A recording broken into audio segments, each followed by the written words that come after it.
makwa ba biamba attention TV so mo somfo akuyantwa na mede esumpa eba besom na dwubeku esumasen anadwubeku abomachi dom ema enadwumedie eba so kama jam national life eye obatampa travel and tour agents express consultancy for na esumasen edi dwumedie bro misro almost obatampa express mpatwa from efa wakwantu sem na onuamu ending kom na emise busumi miensa etwam no yene nam tinten so ete se ya papa Obinim angel Obinim misro angel for no omoye mienu ye wa angel ba kubu ho we de ya papa angel Obinim aso ya ho e won kra ha no na ensem bi ekokoso ho na chese enyenyan pa wokoya papa Obinim aso den na chese ema ejina mu ho se mika se ema jina mu ha na chese ahyawe anase be sibra no ekomu ho papa na chese ye nuanom alatafo ni bi esesa enkola ne edifiri ho ba na chese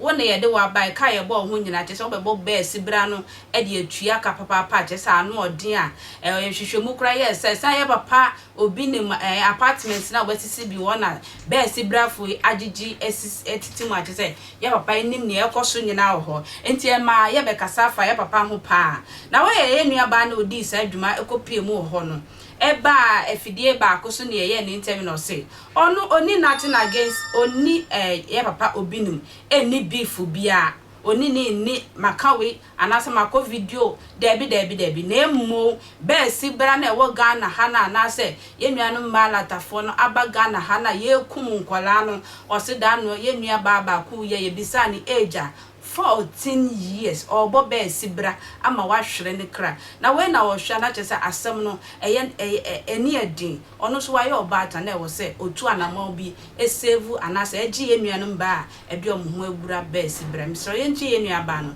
ne owode maye. But are you a student? I'm just staying there. You're just staying there.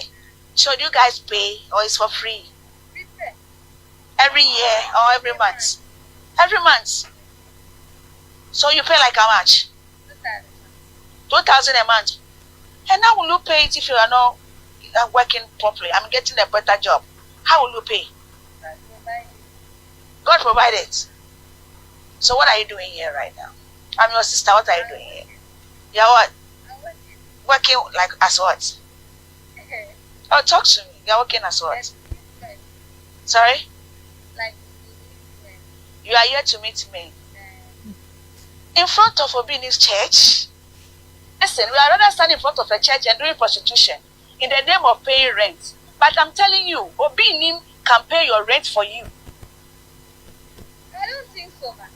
Hey! Yes, I don't think so. When you don't even pay your rent, they will say that you can pack your load and go. If you don't pay the rent, how will you do?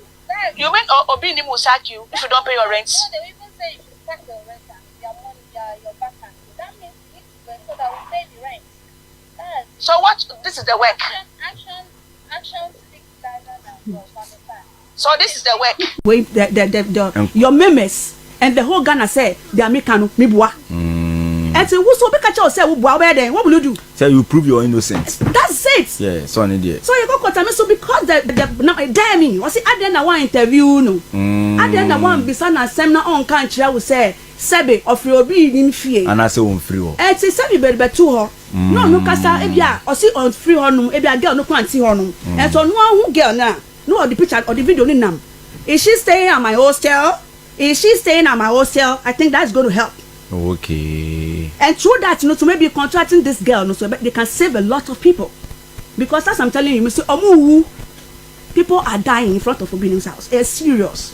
What says so far? Nipa in the war. Nipa mienu within 3 weeks. Nipa mienu in the war. I'm not lying to you. It's serious. I'm not lying to you. And then the police for all in the name of prostitution. Shatana mibo. Apart from what's answer for police station will be. Police station. They be alcohol now alcohol reports now. You see, Obinim so about when I'm go beside no. What's answer Obinim? And look at us. You call honor. You call no must on back honor.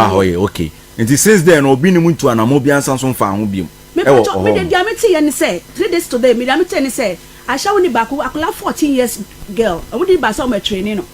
I would try Colano Sabe. Me say me name the see. But I see or you are near. I shall follow the police station. Major police station if I'm lying. So a lot is going on. Oh. You know, me no be ni problem. Do the answer open say. No me to be saved. Me say mba no obi unji omo.